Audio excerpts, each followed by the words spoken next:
Welcome to a Community Partners interview, where we explore the organizations, opportunities, and resources that look to make change in our daily lives. I'm your host, Steuart McCoy, and you're listening to Voices for Ability Radio, all abilities, all the time. Today I'm joined by Heather McCain, the founder and executive director of Live Educate Transform Society. Let's mission is to create meaningful dialogues and powerful learning opportunities by utilizing and amplifying lived or living expertise to create transformative education opportunities. Our work builds community, empowers people with disabilities and neurodivergent folk, enables people to advocate for themselves and others, and models how accessibility, diversity, equity can become reality using an intersectional lens and disability justice framework. Thank you for joining us today, Heather. Thank you for having me. Glad to have you here as well. Tell us a little bit more about yourself and what inspired you to create LET, and why work with individuals with disabilities. Well, I'm a disabled person myself, and that's why I started the organization.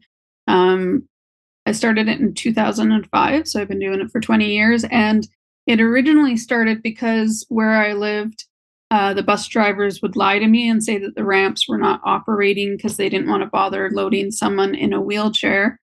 And I'd written letter after letter to the Transit Authority with no response, and I couldn't find an organization to support me.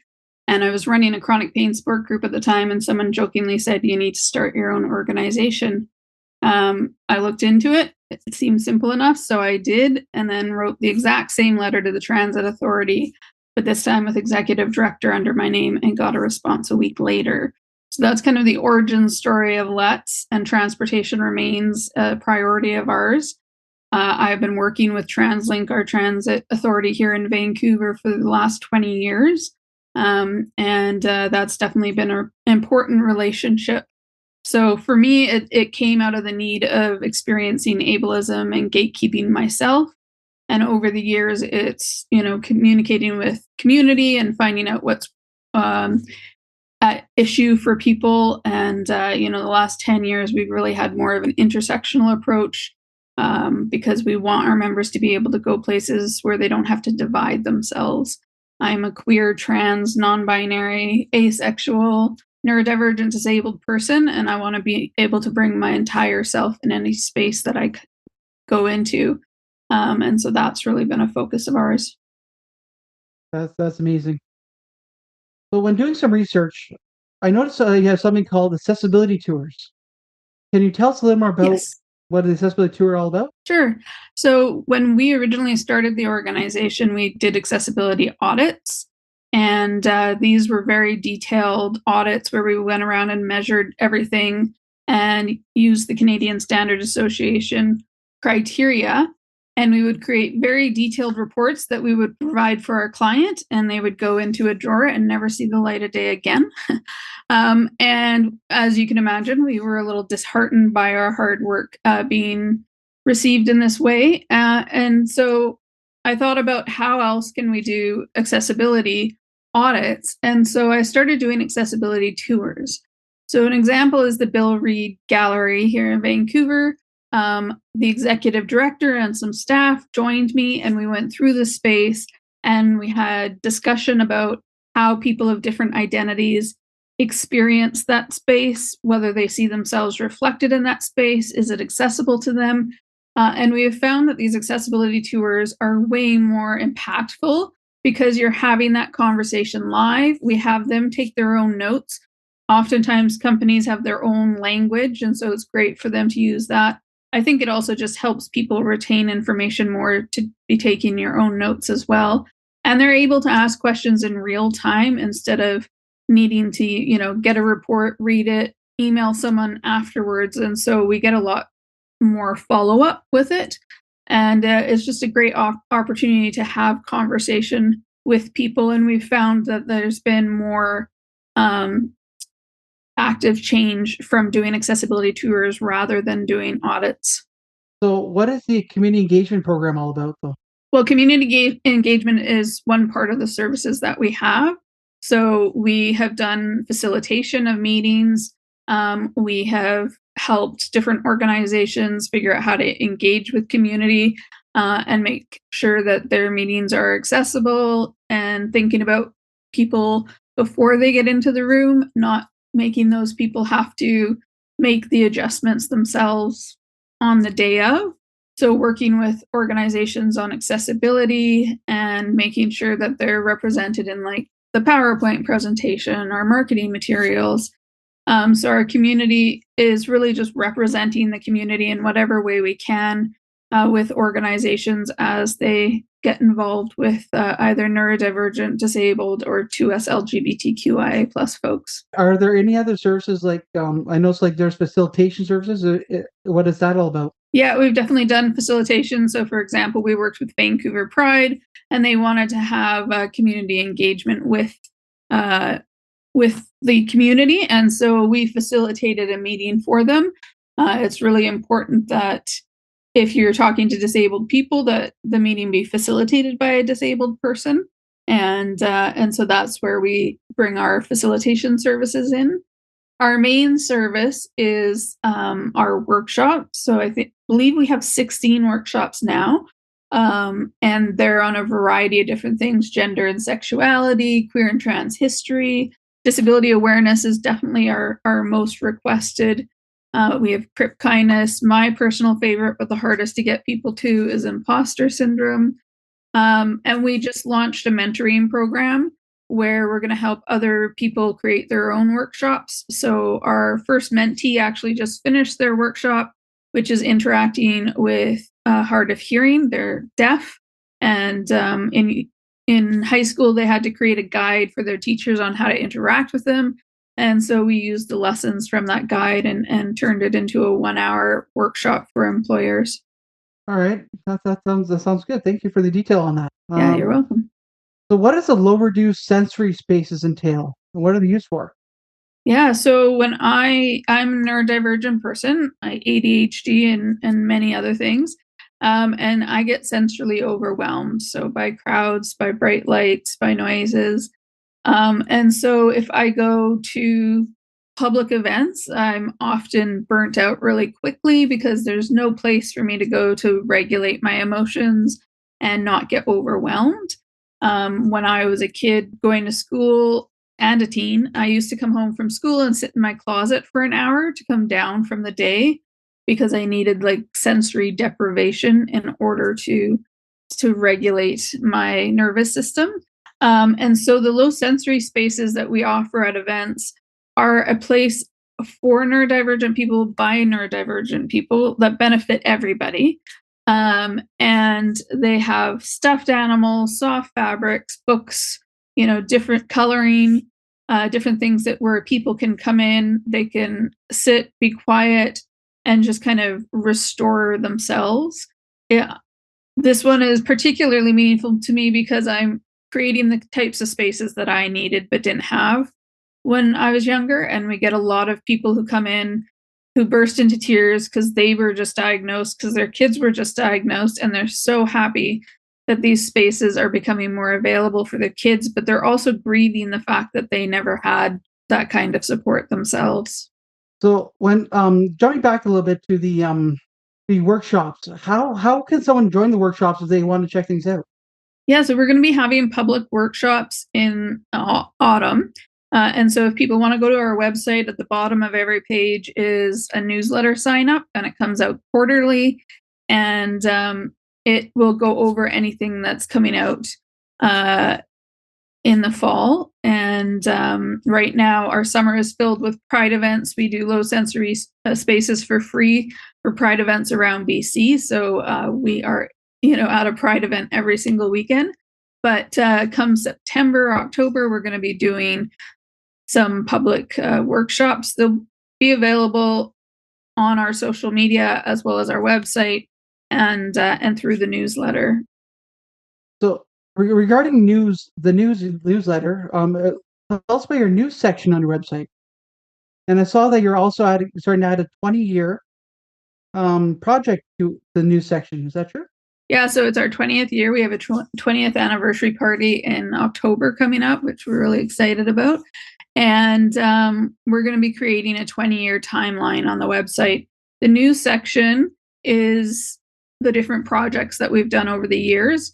We've been doing our newsletter for about 4 years now, and so we're slowly putting that onto our website so people can search by project, by year, by type of work that we're doing. So if they're only interested in low sensory or workshops, they can search that way. And it's a way to not only provide more information for people about the work that we've been doing, but also to kind of have that opportunity to pause and look back on it. I think myself, like a lot of people who work in social justice, are so busy doing the work that we often don't take a moment to pause and look at all that we have done. Yeah, it's good to reflect, right, on your past experiences as well too, right? So yeah, I was just gonna say, and also to see that progress has happened. You know, it's often small and incremental, but when you look back at 20 years, you can see that change has definitely happened. for sure, for sure. Are there any restrictions to becoming a member of LETS, such as age, disability type, caregiver, or family members, or things of that nature? No, so we have a very low barrier membership, which is if you want to consider yourself a member, you're a member, period. You don't have to fill out a form or pay a membership due. We don't get grants. We're completely supported by our services, so we don't need to keep track of members. And so anybody is welcome to be a member. We have people who, you know, have been members for a project or since the beginning or just for, you know, certain workshops. We're very loose with members because we recognize that if you have fees for membership, that creates barriers. If you have forms for membership, that creates barriers. And so our focus is more on people recognizing that they're already part of the community. Yeah, exactly. Without using any names, can you share a success story with me? What supports were put in place when someone asked for help? Yeah, so we've got quite a few successes. We've been able to pressure the government to raise the rates in BC, not by the amount that we would have liked to see, but at least some that made an incremental change for people. We've also helped to apply pressure to policies um, about, you know, people on disability and what they're able to get. We have here in my own neighborhood, we were able to hold off TransLink on canceling a part of a bus route that was really important to community. And they had held 2 public consultations where like 3 people came to each because no one knew they were happening. So I got them to agree to me holding one in my co-op, and I had 200 people show up. And also, they had an online survey for people, but it was only available in English. So I had them print out versions for people who weren't computer literate, and I had the survey translated. A lot of our neighbors are Chinese older adults who either don't speak English or aren't comfortable with English. And so we were able to get more surveys, and we were able to hold them off for 3 years and maintain that bus service. So that was definitely a big win. A more recent one was that we worked with Vancouver Pride on doing accessibility audits of their events. And based on our recommendations, they changed the parade route and festival location to make it more accessible.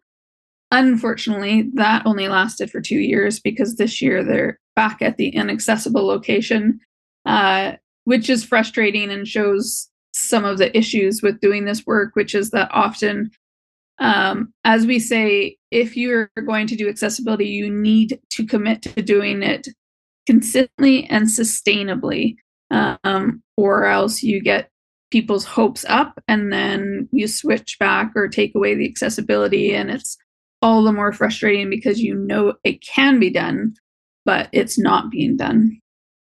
Yeah, fair enough. Like accessibility is a key thing in everyday life, and it's not becoming what it should be. No, and unfortunately, when there are budget cuts, accessibility is the first thing to go. Yeah. What is one thing that you see happening over and over again to individuals with disabilities that shouldn't be, and how do we stop it if possible? Yeah, poverty. Um, there's so many people with disabilities who are living in poverty, who with the proper supports and that, like having counseling once a week or physio or massage therapy, would be able to be doing so much better, whether that means them being involved in community or having a job, whatever, matters to them. But the amount of people who live on disability and are using every ounce of energy to try to figure out how to eke out a living, when the rents here in Vancouver are typically more than the government provides to people with disability. Yeah, I totally agree too. Because I like for me, I'm an ODSP myself too, so I know coming from experience that yeah, there's no funding. They did do an increase recently, but I mean it doesn't help. Still the same amount of spending money as normal, which doesn't help, right? But No, and the Canada disability benefit is not quite the benefit that they tout it as, because you have to have already been approved for a different program, and that program is inaccessible to a lot of disabled people. And so, this is a huge frustration for disabled people, is the amount of forms you have to fill out saying the exact same thing. As one of our members said, do they think my leg's going to grow back? And so, like, w- people with permanent disabilities have to prove over and over and over again that they're disabled. And it's super frustrating, particularly for those who have to pay for doctors to fill out forms. Um, and so there's just so many barriers, even when they do provide funds. It's really more for them to say that they're doing something than it's to actually make substantive change. like I try to write, I try to get those forms filled for myself, and doctor wouldn't sign them. But he didn't charge me, which is good. But he wouldn't sign them, which is disappointing. But yeah, Which is a huge problem. Yeah, and there needs to be more education about that. We do work with UBC, and we've done some videos and learning sessions on, kind of understanding disability. Unfortunately, there's a lot of people who work within the medical community who still have very old-fashioned views about what disability is, what it looks like, and that's something that disabled people are constantly trying to work against. And that's one area where we are constantly trying to work with different organizations. For example, we're currently doing a national project with a health authority to look at stigma that people with disabilities, particularly with intersecting identities, face in trying to get medical care. yeah, exactly. Moving on though, are there any events coming up for Let's? We're going to be at the Dyke March this Saturday, which we're really excited about. Normally, we're at the Vancouver Pride uh, Festival and Parade, which is Sunday, but we've pulled out because of the inaccessibility. We do not want to support an organization that's not prioritizing accessibility. We've got a couple of events coming up, which are workshops for different clients, and our 20th anniversary party in October, which we're still in the stages of planning, but really getting excited for. It's kind of taken me a while to wrap my head around, having done this work for 20 years. Yeah, yeah, exactly. If someone wanted to become a member or volunteer at Let's, what is the process for becoming a member, and what is the process for becoming a volunteer? So with a member, you just have to say, I'm a member. It's that easy. It's always nice to know when people consider themselves a member. So, just kind of an email reaching out to us. They can email hello@connectwithlets.org. And for volunteering, we're actually, that's my cat getting in on the interview. But we're going to be putting up a volunteer page on our website in August. Oh, it is August. In about a couple of weeks in August. And we're going to be looking for volunteers through that for the low sensory spaces and workshops and such. So keep an eye on the space on our website. And if you want to volunteer before then again, you can reach out to us at hello@connectwithlets.org. Great there. Yes. What is one thing that everyone needs to know about Let's? Our ethos is our motto is lived expertise matters. And I think that encapsulates our 20 years so well because all of our workshops are created and taught by people of the identity that they're about. Our low sensory spaces are created by people who need the low sensory spaces.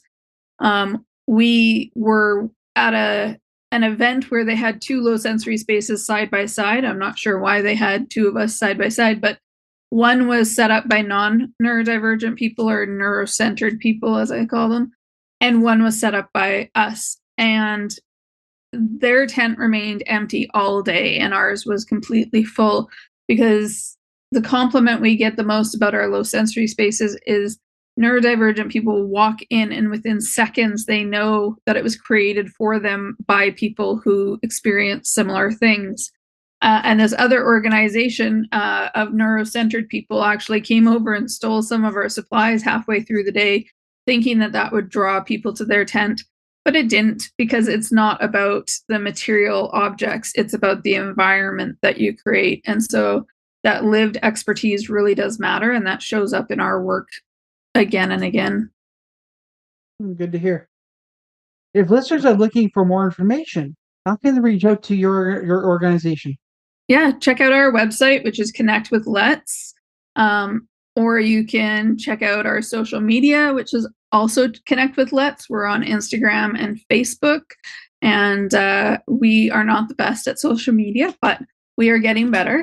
And you can also reach out by email. I'm always happy to have conversations with people and provide more information. But the best way is to connect with us through our newsletter.